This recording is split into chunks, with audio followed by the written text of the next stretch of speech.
Palavra da Verdade, com Hernandes Dias Lopes.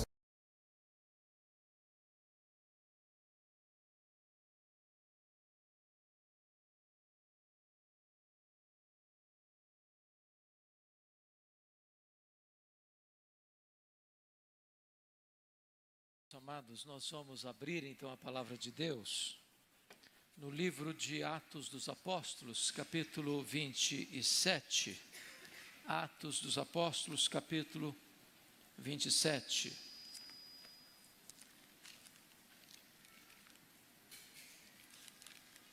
E faremos a leitura a partir do verso 9. Atos 27, a partir do verso 9.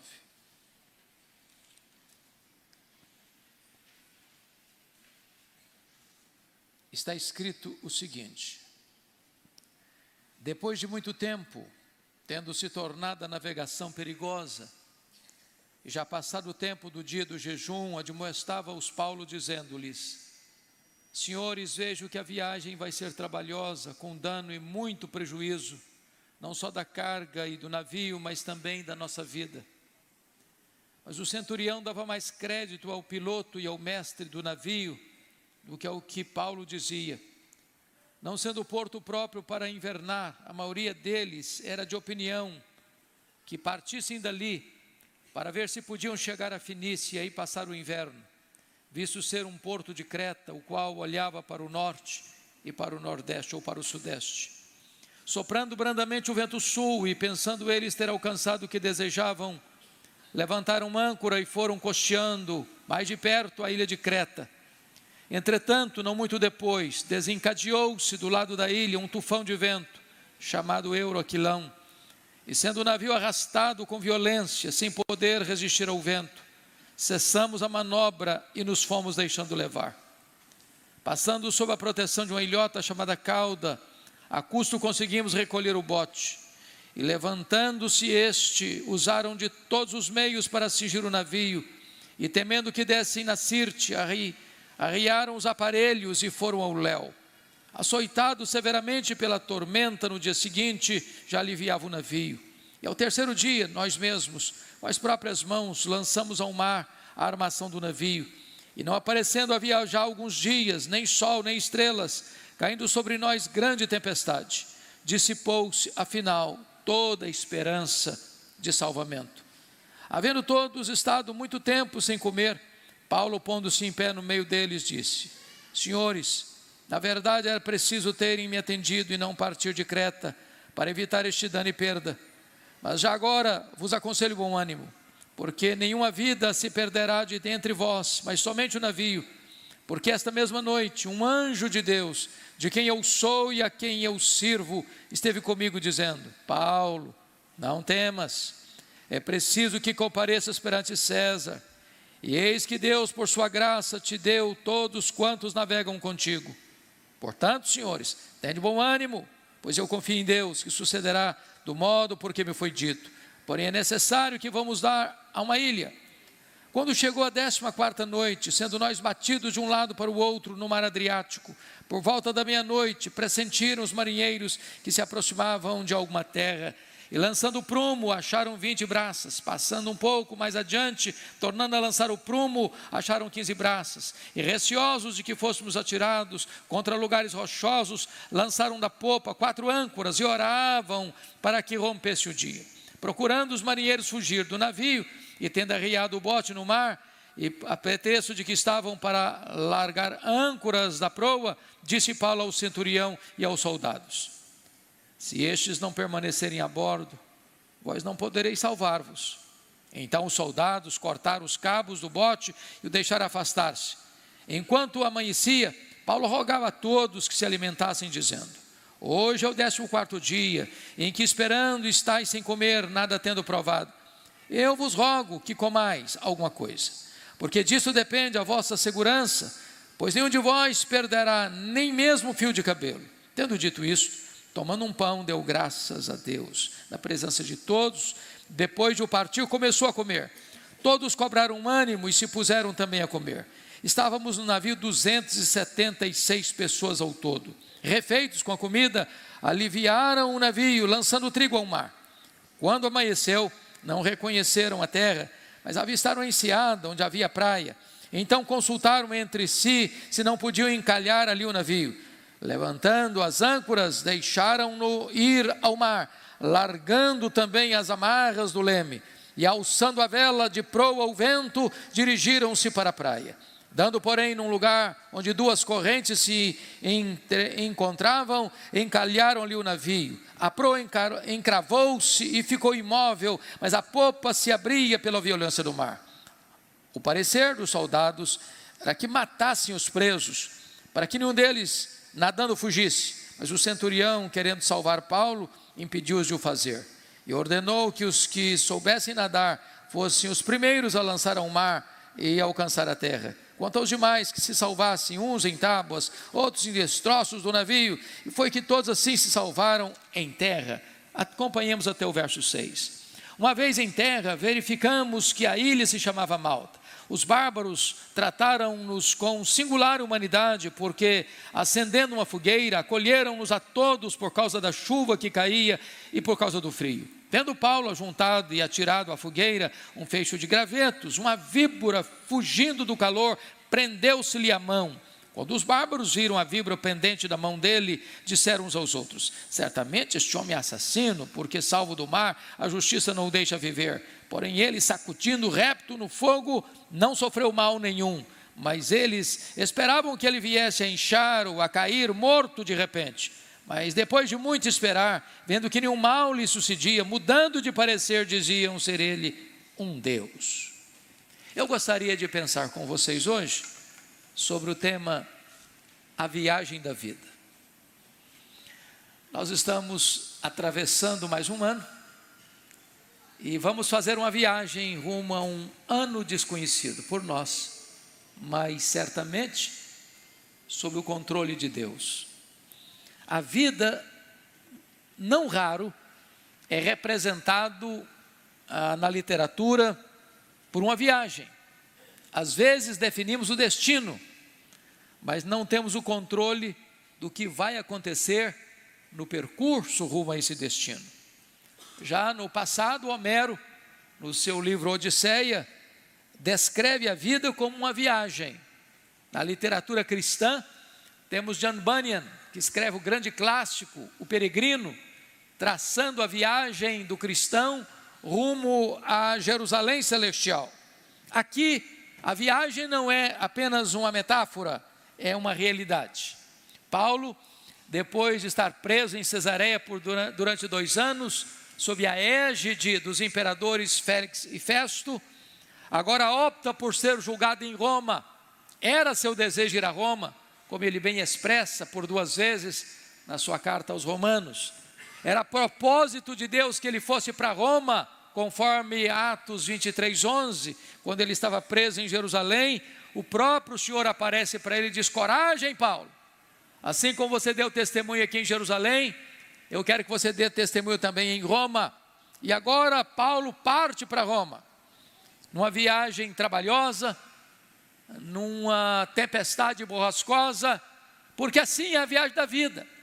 Nem sempre caminhamos por jardins engrinaldados de flores, nem sempre a nossa navegação é por mares de águas esmaltadas e tranquilas, nem sempre os nossos voos são com céu de brigadeiro, nem sempre pisamos estradas atapetadas, enfrentamos espinhos, adversidades, tempestades e perigos. Então, olhando para este texto, olhando para um ano que se aproxima, olhando para a viagem que faremos, trago aqui algumas lições para nós. Primeiro, nas tempestades da vida, nós precisamos estar atentos às placas de sinalização. Sinalização de Deus. Vejam vocês comigo no verso 10, uma advertência de Paulo. Senhores, vejo que a viagem vai ser trabalhosa, com dano e muito prejuízo, não só da carga e do navio, mas também da nossa vida. O apóstolo Paulo, ele não era um marinheiro, mas era um homem experiente, de muitas viagens, já tinha enfrentado naufrágios, perigos de mares, de rios, e ele sabia que na chegada do inverno, não era seguro navegar. Os navios não eram tão robustos como os nossos. E então ele alerta, ele orienta, ele aconselha: olha, é melhor não sair, não é prudente sair, não é hora de viajar.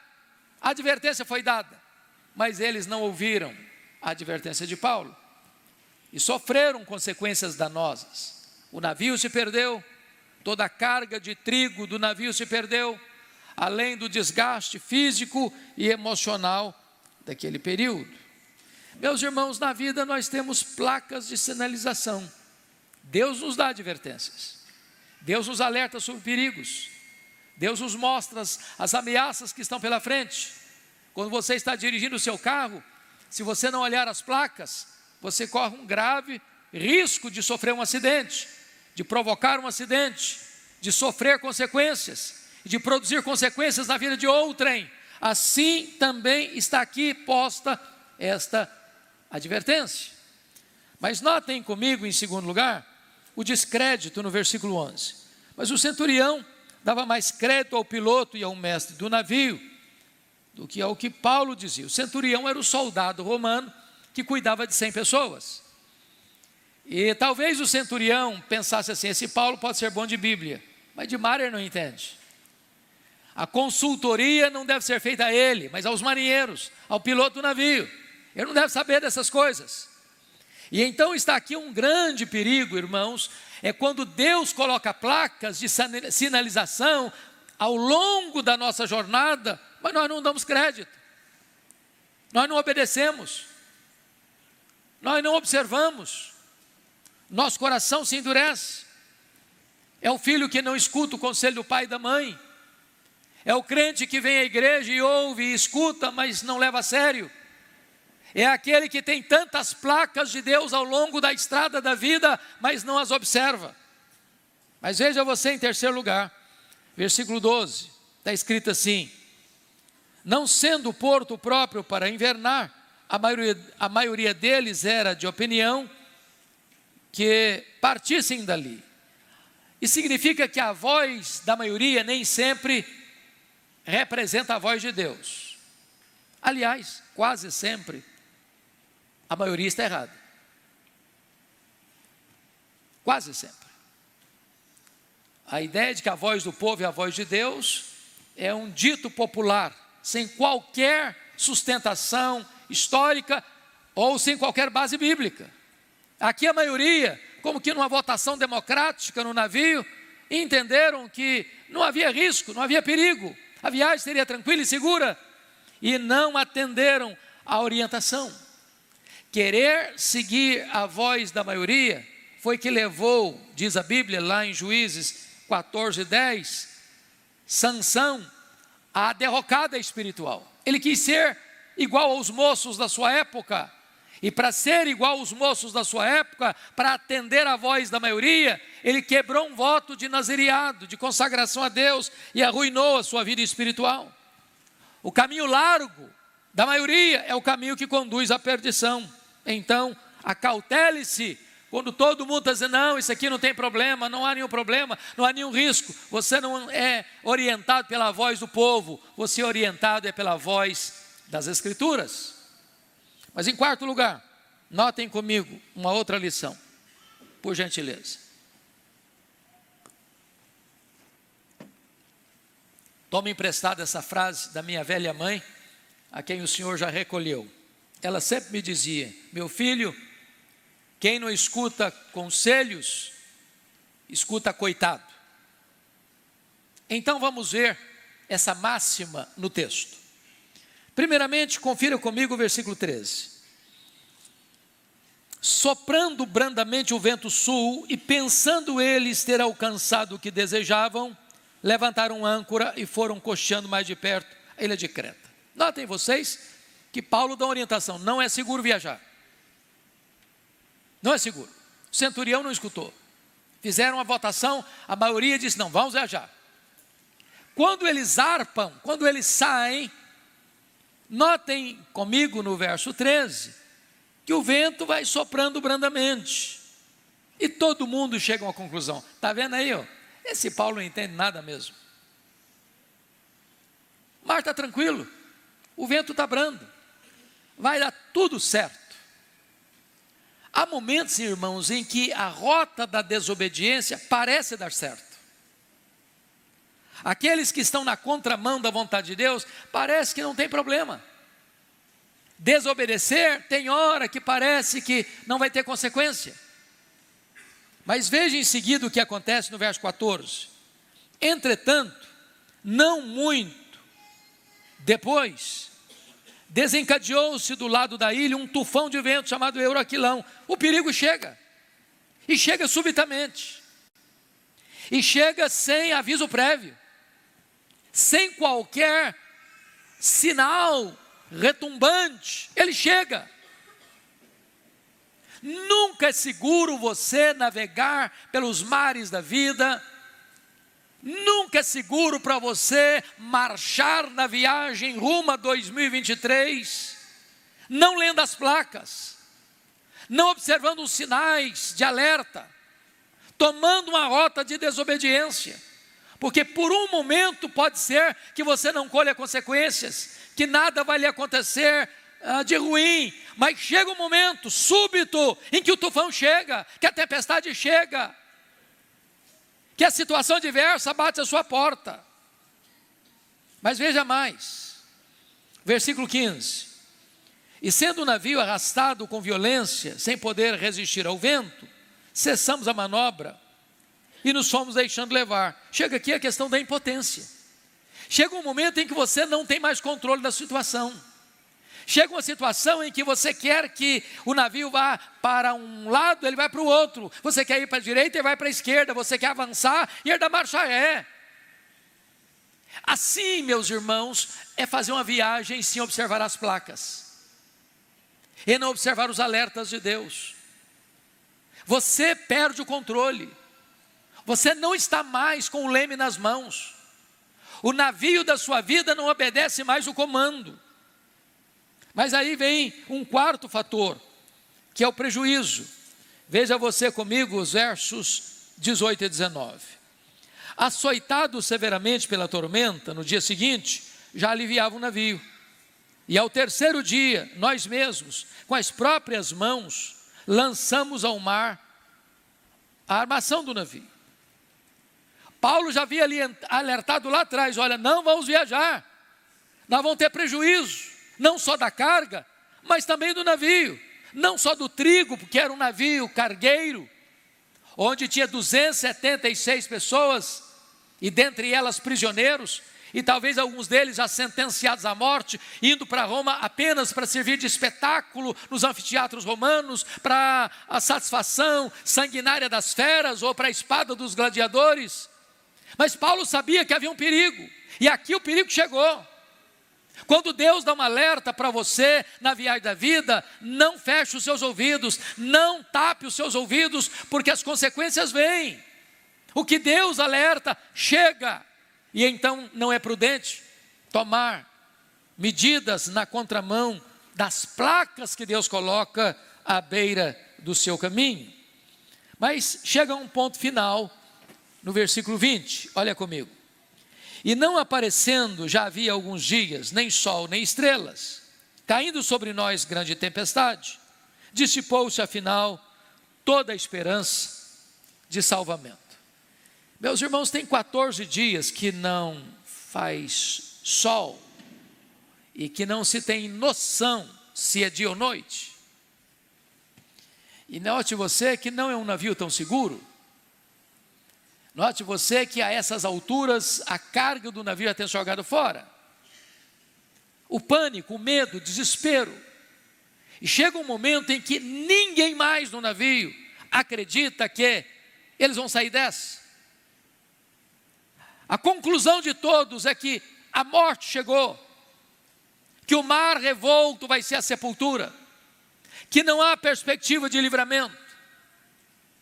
E esta é a hora do coro, do desespero, da voz uníssona, da impossibilidade. E eles entendem que não há mais saída para eles. Por quê? Chegaram a esse estágio? Porque deixaram de ler as placas de aviso os alertas de Deus ao longo do caminho. Mas vem a segunda lição que eu gostaria de compartilhar com vocês. Nas tempestades da vida, nós precisamos olhar para Deus em vez de olhar para as circunstâncias. Porque tem hora que você agora já não tem mais escolha, você já está no meio da tempestade. A decisão já foi tomada. Tomada errada, mas tomada. E agora você está sofrendo as consequências. Agora você está no miolo do problema, no epicentro da crise. Agora não dá para voltar mais ao porto e não sair mais. O que fazer? O que fazer? Nessa hora, em vez de você ficar olhando desesperadamente para a circunstância, você precisa começar a olhar para Deus. Porque, à luz do verso 20, dissipou-se afinal a esperança de salvamento. O desespero, irmãos, o desânimo é contagioso. É contagioso. Eu fico olhando na Bíblia, por exemplo, aquela situação dos espias, dos 10 espias de Israel. Eles olharam um cenário, era um cenário complexo, cidades fortificadas, gigantes, gente armada até os dentes, eles, peregrinos, jornando por um deserto, sem preparo militar. Disseram: olha, a terra é boa, as cidades são fortes, a terra mana leite e mel, mas lá tem gigantes, nós não somos guerreiros. Aliás, aos olhos deles, nós somos como gafanhotos, não dá para nós vamos ser engolidos. E esse relatório pessimista, desanimador, incrédulo, chegou a ponto de fermentar todo o povo. E diz a Bíblia que a ira de Deus se acendeu contra esse povo, e toda aquela geração perece no deserto, exceto os 2 espias que disseram: se o Senhor se agradar de nós, nós podemos. Então, o que fazer? Primeiramente, na tempestade nós precisamos encorajar as pessoas. Olha comigo o verso 21 e o 22. Havendo todos estado muito tempo sem comer, Paulo, pondo-se em pé no meio deles, disse: senhores, na verdade era preciso terem me atendido e não partir de Creta, para evitar este dano e perda. Mas já agora vos aconselho bom ânimo, porque nenhuma vida se perderá de entre vós, mas somente o navio. Eu fico olhando Paulo e me encanto com ele, porque pode dizer: bem feito, não avisei, agora sofra as consequências. Alguns de nós fazem isso, né? Eu avisei, agora sofra. Ele dá uma casquinha, tira uma casquinha. Eu avisei, não devia ter saído. Mas agora, gente, já que nós estamos nessa, bom ânimo. Bom ânimo. Eu não sei que tipo de tempestade você enfrenta na vida, na família, nos seus negócios, na sua saúde, nos seus empreendimentos, nos seus relacionamentos, mas eu quero dizer para você o seguinte: bom ânimo. Alguns estão divisando tempestades em 2023 ou nos anos por vir, mas a palavra que eu dou para você é bom ânimo. Tem gente que aposta no fracasso, mas a palavra de Deus para você é: tem bom ânimo. Em nome de Jesus, não olhe para as circunstâncias, não olhe para o cenário nacional, nem internacional, olhe para o Deus que está no controle do universo, no controle da nossa nação e no controle da sua vida. Segunda coisa, por favor, observe isso.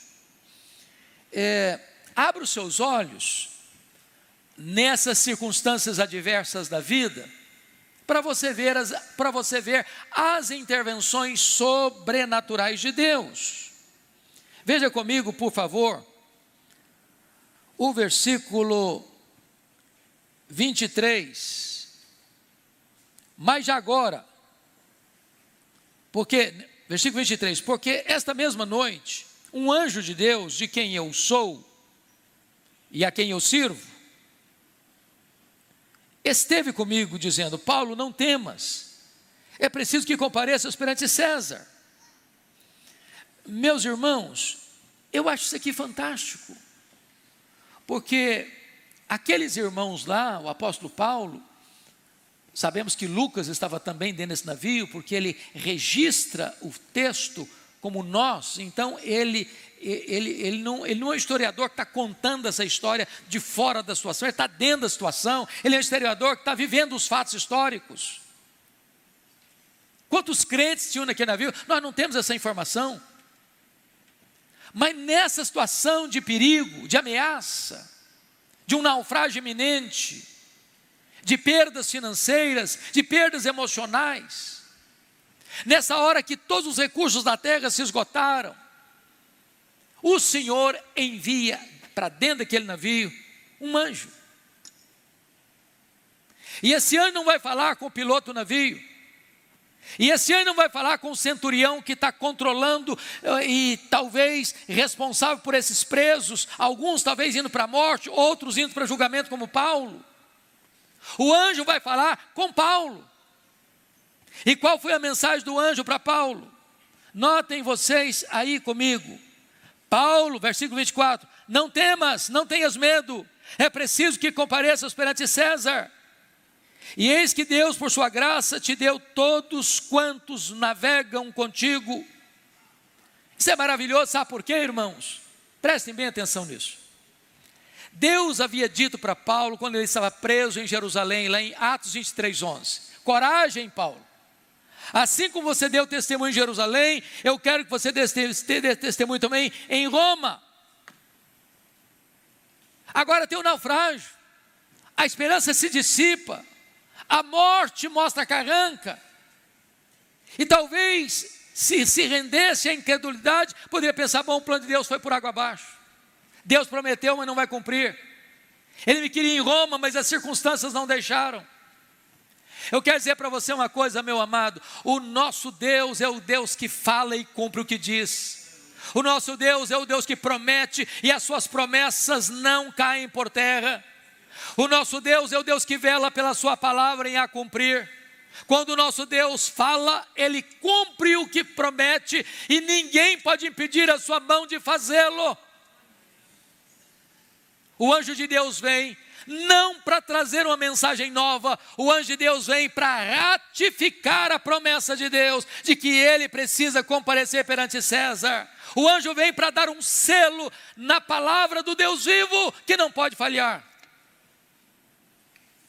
Então, me permita dizer isso, pode ser que 2023 tenha tempestades, e provavelmente tenha mesmo, mas o nosso Deus está conosco. O nosso Deus está dizendo para você e para mim, tenha bom ânimo, tenha bom ânimo. Mas agora me permita ainda, amados, adiantar no texto e trazer mais uma lição.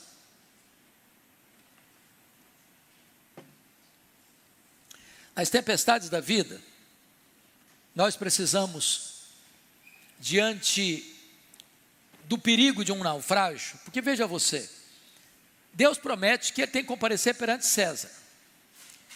Esse é o projeto final. Mas para chegar lá, medidas têm que ser tomadas. Não é o fato que não, Deus nos deu e garantiu vitória. Mas então, já que Deus garantiu vitória, deixa eu cruzar os braços. Ele só deve vitória mesmo, não vou nem trabalhar mais.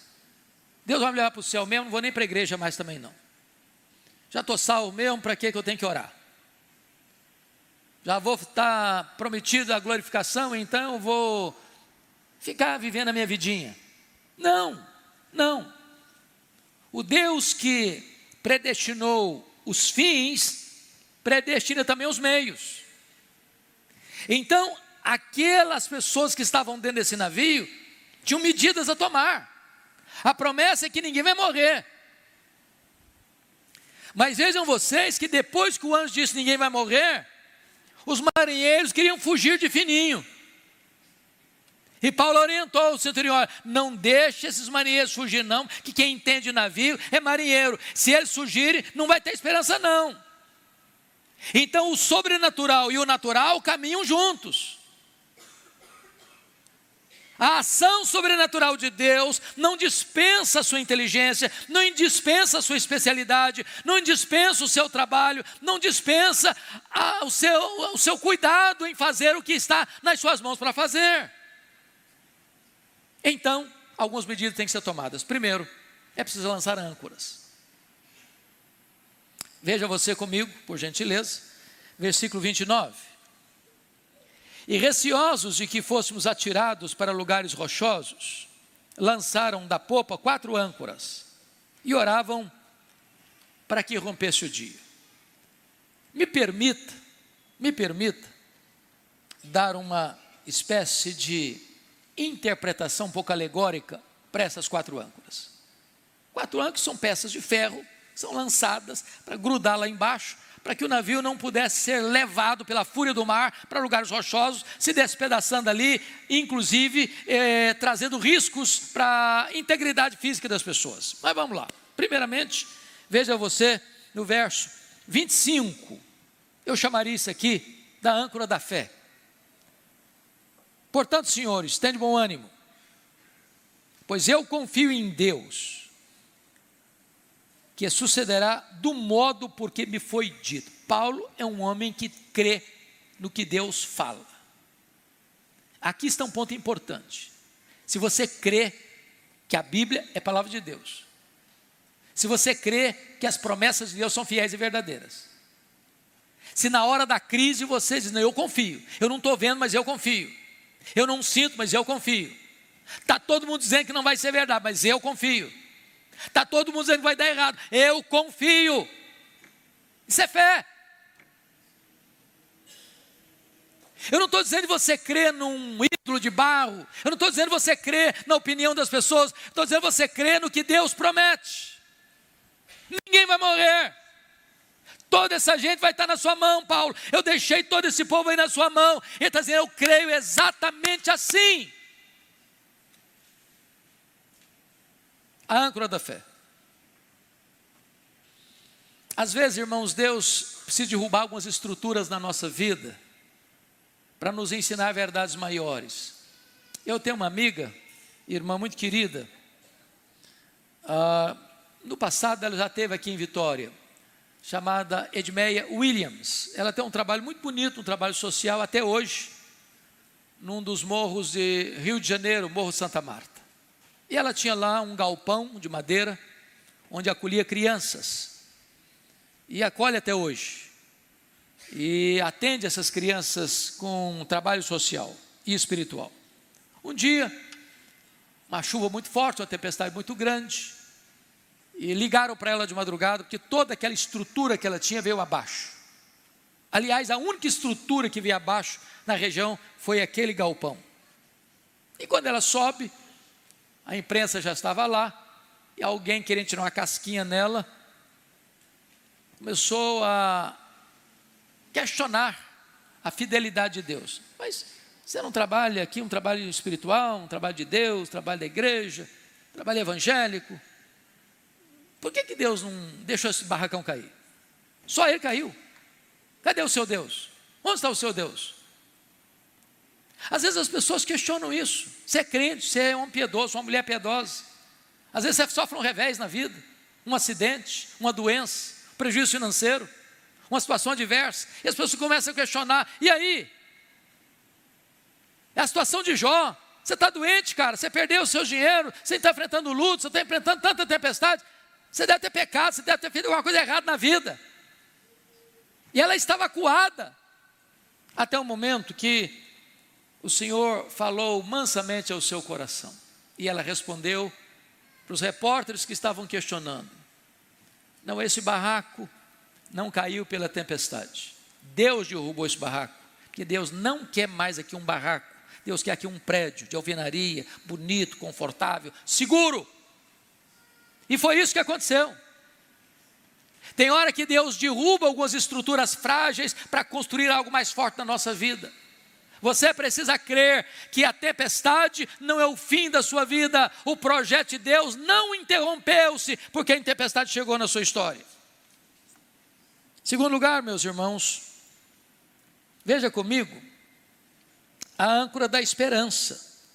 Olha o verso 27, quando chegou a 14ª noite, sendo nós batidos de um lado para o outro no mar Adriático, por volta da meia-noite, pressentiram os marinheiros que se aproximavam de alguma terra.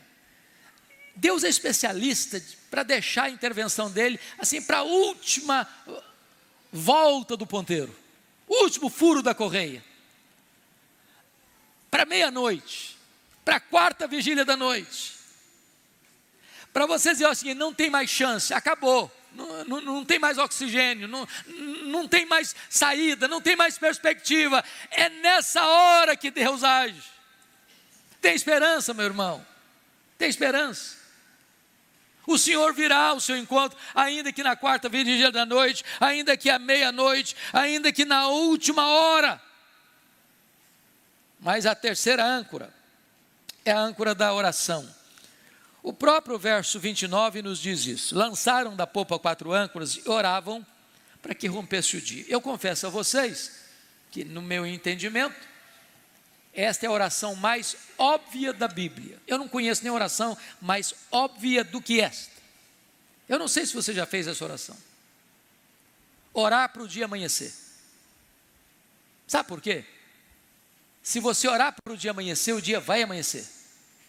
Se você não orar para o dia amanhecer, ele vai amanhecer do mesmo jeito.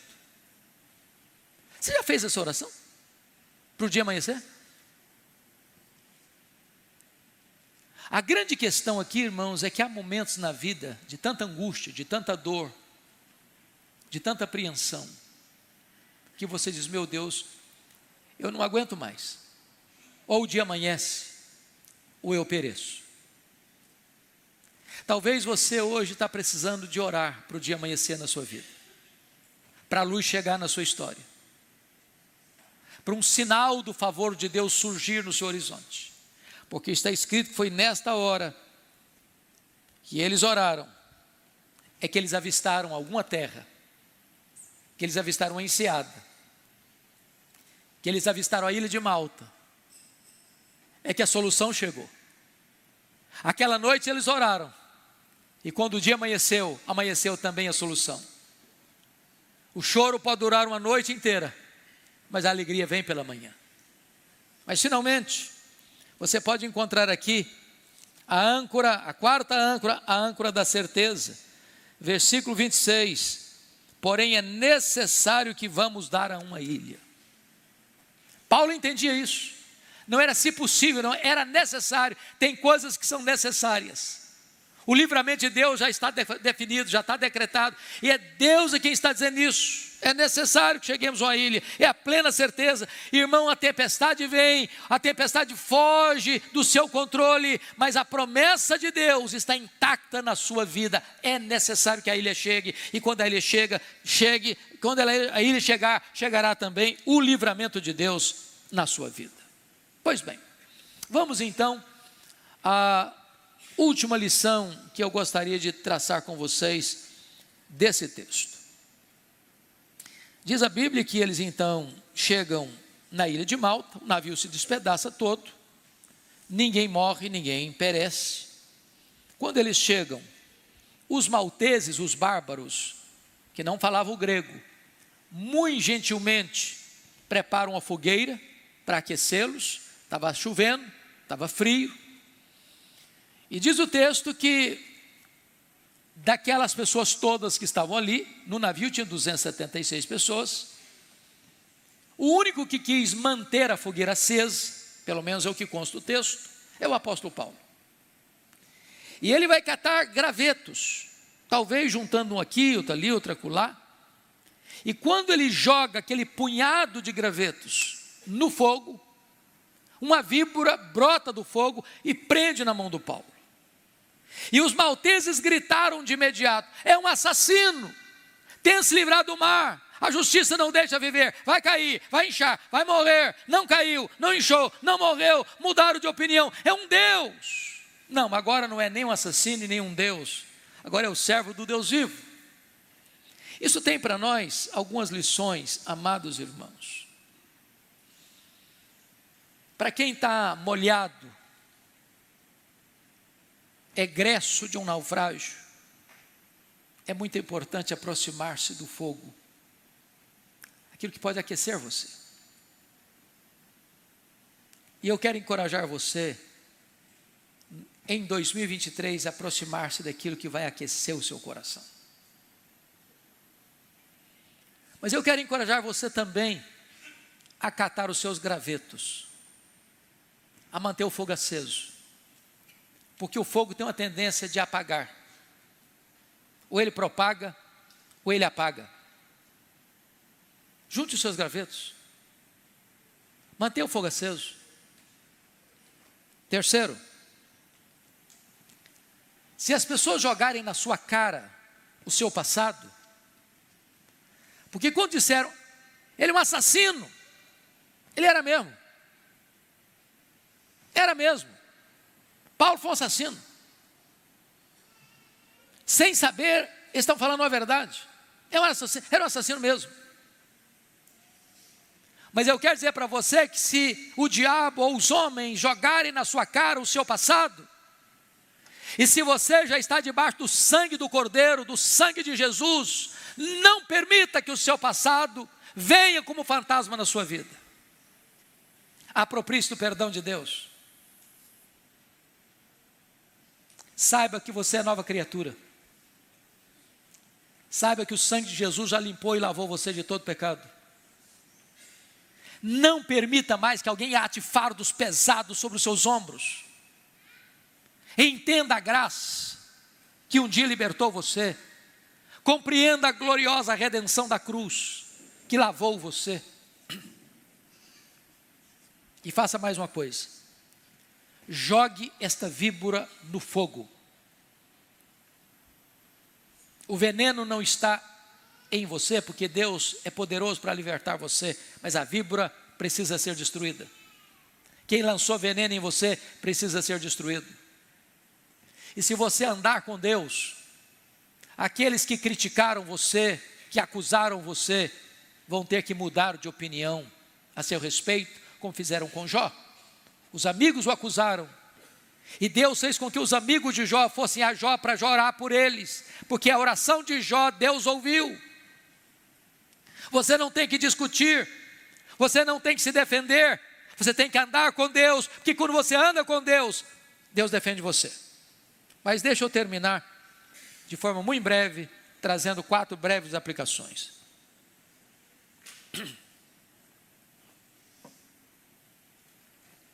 Nas tempestades da vida, nós precisamos nos apropriar das promessas de Deus.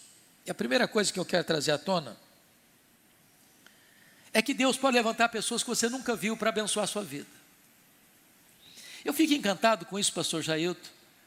Por que que os bárbaros foram tão simpáticos, tão amáveis? Aquela fogueira não estava lá, ela foi preparada para isso. Eu não sei quanto a você, Deus tem me dado experiências maravilhosas e lindas, de muita gente que eu nunca vi, que me abençoa, que me encoraja, que me acompanha, que me assiste, que me ampara. E talvez você também conheça tantas pessoas que você nunca viu o rosto delas, mas são levantadas por Deus para ajudar você. Espere de Deus os ministros incógnitos, anônimos, que Deus há de levantar para abençoar a sua vida. Segunda promessa: Deus é poderoso para proteger você de todo o mal. As víboras estão por aí. E servos de Deus são picados por víboras. Mas Deus pode libertar você. E eu estou falando, seja literalmente, seja metaforicamente. Há víboras. E Deus livra do mal, como livrou Paulo. Terceira promessa: se você andar com Deus, as mesmas pessoas que rotularam você, trazendo à tona o seu passado, vão ter que reconhecer que você é alguém especial, alguém a quem Deus ama e a quem Deus protege. Finalmente, a ilha do seu naufrágio pode ser a terra da sua oportunidade. Se você perceber e ler com atenção o capítulo 28, não foi a tempestade que levou Paulo para Malta, foi a mão da providência de Deus. O pai de Públio estava doente, Paulo orou por ele, ele foi curado. Os enfermos da ilha vieram e Paulo orou por eles, e eles foram curados. testemunho do Evangelho foi dado naquela ilha, nos 3 meses de inverno rigoroso que Paulo ali passou. E dali Paulo foi levado para Roma com todas as suas necessidades supridas. Tem hora que você pensa que a sua vida está de ponta cabeça. E talvez nesse momento Deus está escrevendo o capítulo mais emocionante da sua história. Nós estamos entrando em um novo ano. Estamos fazendo uma viagem. Talvez segura, talvez tempestuosa. Deus o sabe. Você sabe o destino, mas você não decide o que vai acontecer ao longo da estrada. Mas uma coisa você pode ter certeza: Deus está com você. Você pode ter bom ânimo. Deus é poderoso para livrar você. Deus é poderoso para mandar o seu anjo, para dar mensagens para você. Deus é poderoso para livrar você do mal. Deus é poderoso para levantar pessoas para socorrerem você nas suas necessidades. Mas entenda uma coisa: você precisa ser uma pessoa de Deus e usada por Deus, não importa a circunstância. Se é dentro do navio, Deus vai usar você dentro do navio. Se é na ilha de Malta, Deus vai usar você na ilha de Malta. Se é em Roma, Deus vai usar você em Roma. Se é sob algemas, Deus vai usar as suas algemas. Se é livre, Deus vai usar você na sua liberdade. Não importa a circunstância, o que é importante é que em qualquer circunstância a sua vida está nas mãos de Deus e você deve ser um ministro de Deus para abençoar as pessoas que estão à sua volta. Que Deus nos ajude a navegar por 2023 debaixo da bênção e do cuidado do Eterno. Feliz 2023.